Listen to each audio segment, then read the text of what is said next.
I ran out of my house with only my valuables and waited for a taxi on a busy street. I looked around nervously, but I didn't know what I was running from. I didn't understand how I had ended up being forced to run away instead of enjoying my honeymoon, which I had been looking forward to. However, I believed in my husband's words, who had told me to run away. So I was trying to escape from this town. I am Marin, a 30-year-old business consultant. Although I had been feeling like a newcomer for a long time, I had become the one responsible for the branch and was spending busy days. I have a fiancé named Rob, and we are planning to get married next month. Rob is a reliable co-worker from my company. He is a perfect guy who is trusted by his superiors and subordinates, and he also does housework perfectly. I think he is a wonderful man who is beyond compare as a marriage partner, except for one thing. We visited his parents' house for a weekend, and when we opened the door, two women were relaxing and having tea in the living room. "Welcome home, Rob." "Hi, Rob. Good to see you." They ignored me completely and welcomed my husband with a sparkling smile. "Here we go again. Why is Alyssa here too?" "Well, Alyssa is like a daughter to me, you know. Right?" "Right. When Rob and I get married, I'll become your daughter for real." "Whoa, that sounds nice." My husband sighs heavily. I was already filled with the desire to leave immediately. Alyssa is Rob's childhood friend and neighbor. With her big bright eyes, slender figure, and a talent for being spoiled, she is the type of woman who men can't resist. For some reason, she has become fixated on Rob, especially since he told his parents that we were getting married. Alyssa sends him endless messages, constantly asking him to meet up. Her persistence made me anxious, so I asked Rob about it. "Babe, aren't you being pursued by a cute childhood friend like her and just not interested?" When I asked my husband, he looked really disgusted. "Well, she pretty much hooked up with everyone on the basketball team in high school. And apparently, she only dated guys who already had girlfriends or wives in college. I mean, marrying a woman like her is just too scary, right?" I breathed a sigh of relief, knowing that Rob wouldn't be swayed by Alyssa, but my mother-in-law was on Alyssa's side. She tried to make me feel unwelcomed by showing off her close relationship with Alyssa. It seemed that my mother-in-law didn't know about Alyssa's recklessness. She was planning to have Alyssa as her daughter-in-law because she thought Alyssa, who appeared innocent and obedient, would be easy to handle. Because of these two women, I had a terrible wedding experience. Alyssa showed up at the reception venue in a pure white dress, even though she wasn't invited, and attracted everyone's attention. What's worse, she was sitting in the family section throughout the wedding ceremony with my mother-in-law. I was worried about Alyssa while she was enjoying herself with my mother-in-law. My husband scolded them while trying to control his anger. "Alyssa, you weren't invited. And why are you wearing a white dress and sitting in the family section? And what are you doing, Mom?" "But it's my beloved childhood friend's wedding. I have to celebrate it. And white is my personal color. I look good in it, don't I?" Yeah. The dress suits Alyssa's fair skin very well. She looks the most beautiful in this venue, my mother-in-law replied. My husband bowed his head in despair. When I looked at my father-in-law, he was also bowing his head and apologizing with his hands together. He was a decent person, but he was weak-willed, so he must have been pushed around by my mother-in-law. I had been preparing for and looking forward to this wedding for almost a year, so I was about to cry with frustration. But if I cried here, I would be playing into their hands. When I lifted my head and smiled at Alyssa, the corner of her eye twitched. You are such a good friend, Alyssa. I'm impressed. What do you mean? Alyssa's mouth twisted.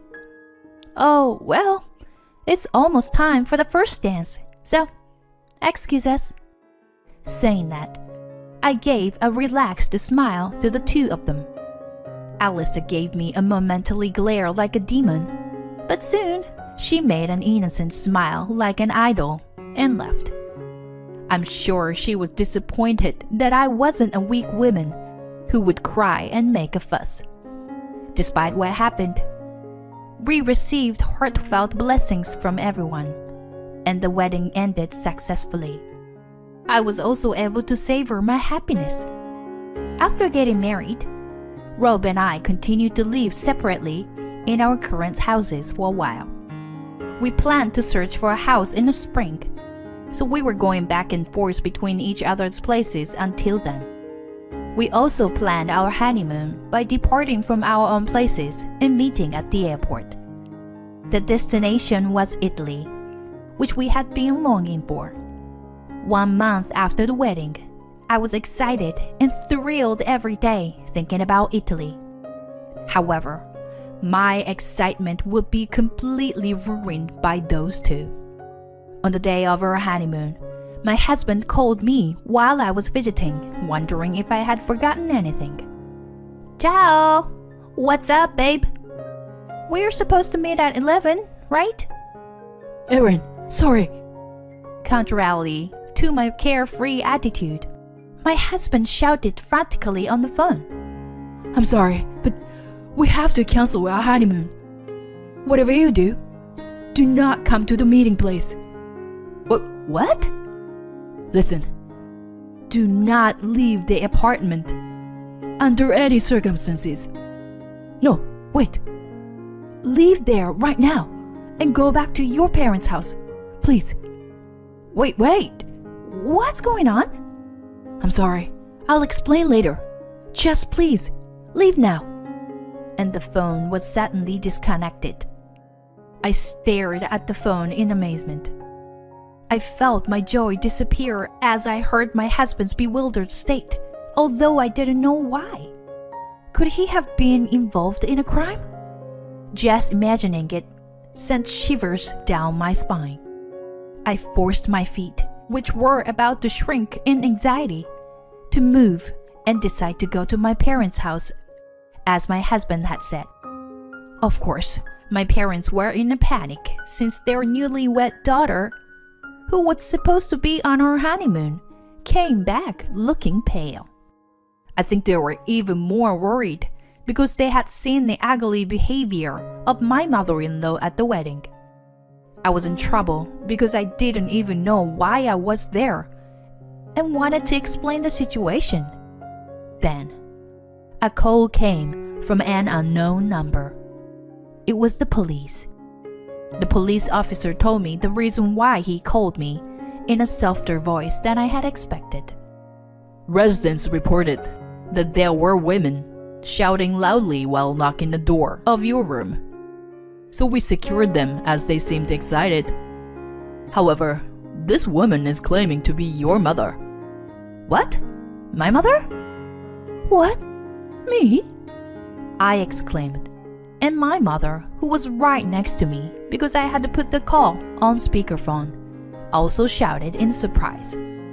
The police were surprised to hear my mother's voice. I was also momentarily stunned, but I soon realized who the women were. It was my mother-in-law, and probably Alyssa was with her too.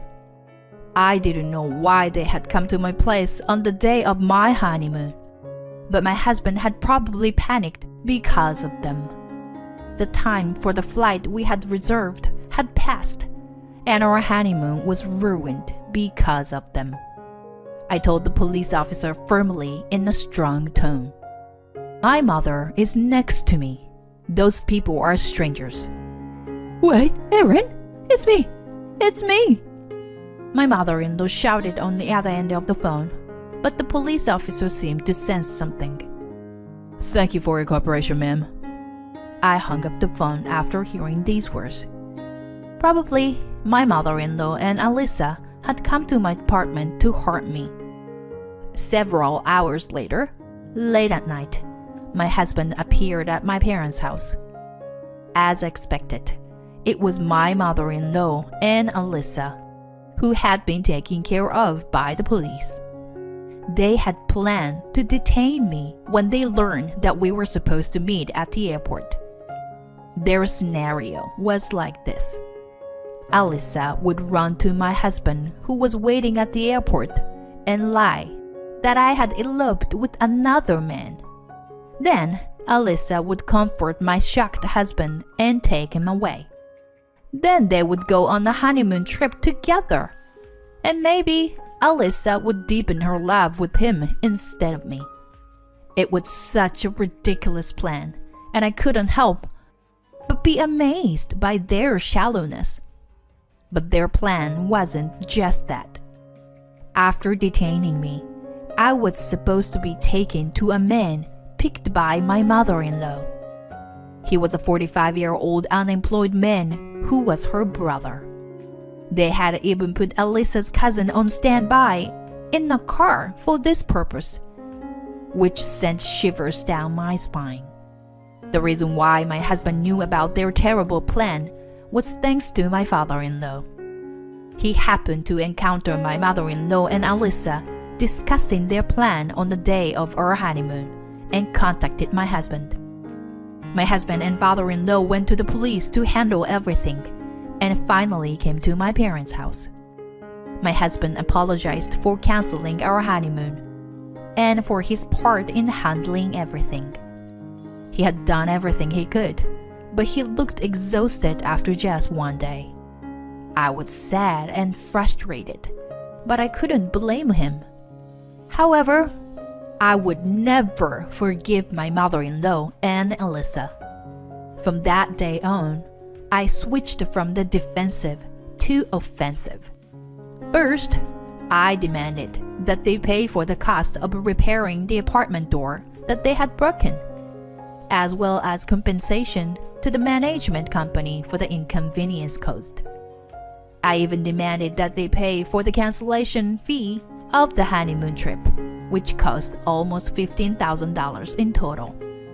Of course, the two of them resisted. It's not my fault. It's Rob's fault for not being honest, even though he likes me. I just want your happiness, Rob.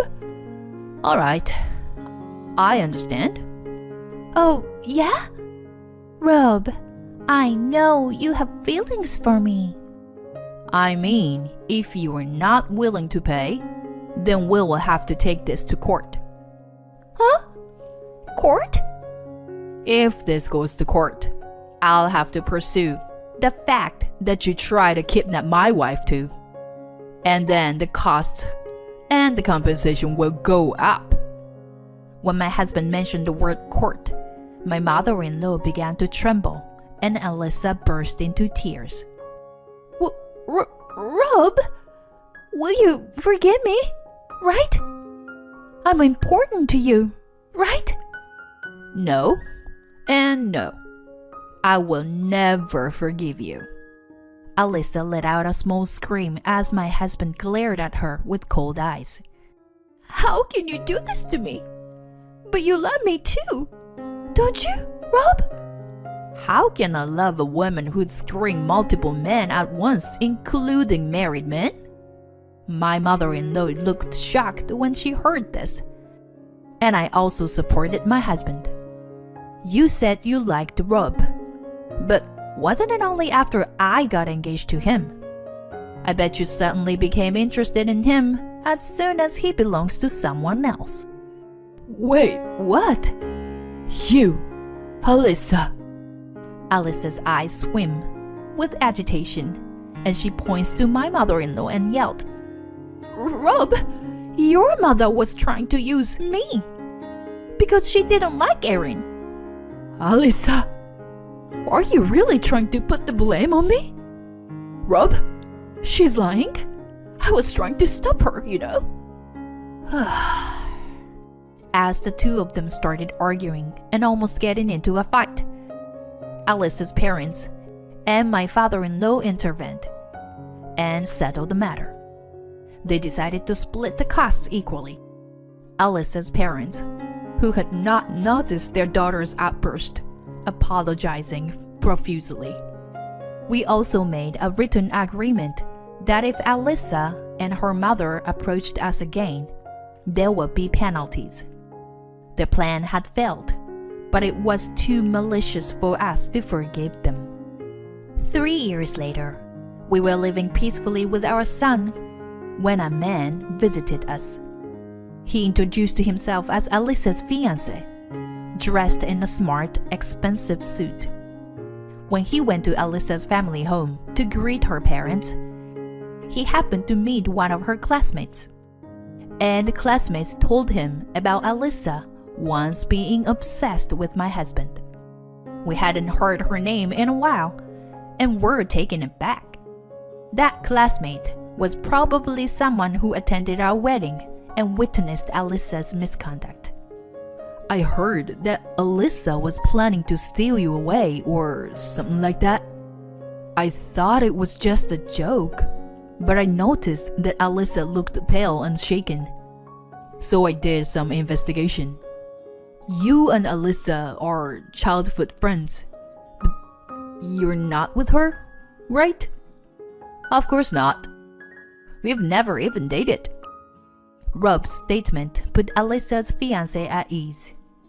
Rob continued, "However, there's a possibility that she's dating someone other than me." "Huh?" "The Alyssa I know seems to be going on dates with different men every day. She even showed up at our wedding in a white dress and confidently sat in the groom's family section without being invited." That's... If you were going to investigate, I think you should widen the scope beyond just me." Yes. Thank you for your time. Excuse me." Then Alyssa's fiancé replied in a barely audible voice and left our home unsteadily. It seems that Alyssa's fiancé was the son of a well-known company president and financially stable. But his family was furious when they found out about Alyssa's deception. Not only had she been seeing other men while engaged to him, but there were several of them, and he had broken off the engagement and was also demanding compensation for damages. On top of being abandoned by her fiancé, she was also in debt. It's time for her to realize that a life of deceiving others is coming to an end. I don't really care about her, but it's so satisfying to see her get what she deserves. On the other hand, it seems that my mother-in-law and Alyssa engage in catfights every time they see each other, which is caused by the fact that they live nearby. I feel sorry for the neighbors who are forced to witness their ugly fights. In addition to that, my mother-in-law seems to be restless every day because she can't even meet her first grandchild, while my father-in-law happily comes over to our house with baby supplies. She watches him leave while biting her nails. Although she had sent baby clothes and toys to us a few times, I returned them without even looking inside. Amidst not being able to see her grandson or son, she must be grateful for the kind presence of her husband. As for my own family, this year, when my son turns 4 years old, we are planning to make up for our cancelled honeymoon. We are going to Italy.